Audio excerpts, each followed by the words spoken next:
Greetings, everyone. Empress Aziza. I don't know if you guys have seen the video going around with the sister showing the Ghanaian president speaking to the European powers that be about Burkina Faso. I just wanted to make sure you guys understand and put that in context.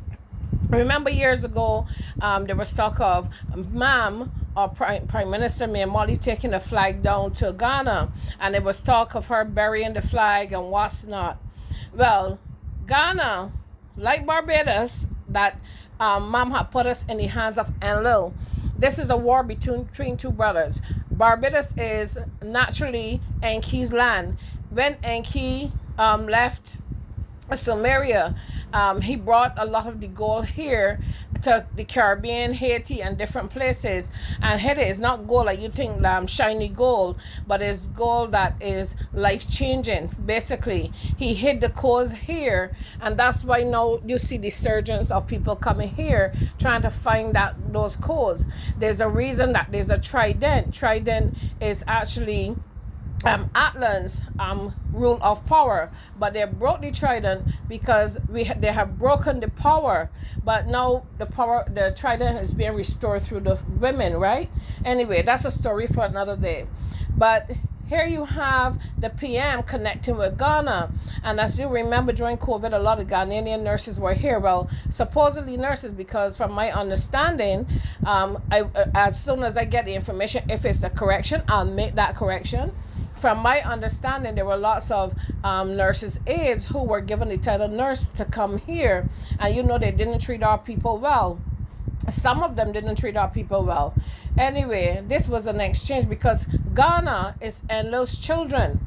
So what Ma'am was doing under instruction, because she didn't do this on her own, under instruction, was to now connect to Enlil's children in Africa. Not all Africans are Enlil's children, but if you know of Enlil and Enki, it is Jacob and Esau in the Bible. For those who are Bible scholars, Enlil was a Sumerian god who means God of the sky. His children does not have a land of their own, and some of these leaders in Africa, they have lots of big bank accounts in Switzerland. That's where they only bank, because that's what you call the hidden hand. They're part of the hidden hand. So what she was doing through instruction was to take our energy, the people's energy. And when they said she took back to the homeland, bones back to the homeland or land, that was to cement us into Africa. And if you remember, to Ghana I should say, and if you remember, there was a push on for the return to Africa or something like that, return to the roots or some craziness like that. Anyway, that was to now put us in Africa, because we are not African. We look like African, but we're not them. We are from this part of the world. Most of us are from this part of the world. In the later years, around the 18th century, that's when Africans started coming on ships to this part of the world. That was a real slave trade. But what they call was the slave trade never happened. In the 16th century, it never happened. We were already here. We came out of Mu into South America, and people all throughout what we call the Caribbean. We are indigenous to the land, or indigo genes to the land, or aboriginal, or originate to the land, whatever term you choose to use. But this was to take us into Africa and to fool us and to keep the propaganda going that we were African. But just to show you how nasty some of these leaders have been, they've sold the people out to the European powers that be at the time. They sold us out.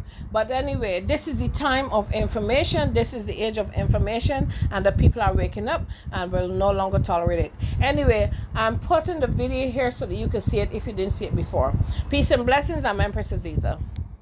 So, Mr. Secretary, thank you very much. Today, Russian mercenaries are on our northern border. Burkina Faso has now entered into an arrangement to go along with Mali in employing the Wagner forces there. Prime Minister of Burkina Faso in the last 10 days has been in Moscow. And to have them operating on our northern border is particularly distressing for us in Ghana. We really like to have a privileged opportunity to talk about its implications, to what extent we can have you as a partner in confronting these threats. And therefore, it's important that we bring that matter to your notice and see to what extent we can engage you as a reliable partner in the pushback of those forces. Guys, this is President Nana Addo from Ghana, the president of Ghana, reporting Burkina Faso and Russia to America. Let me put it this way.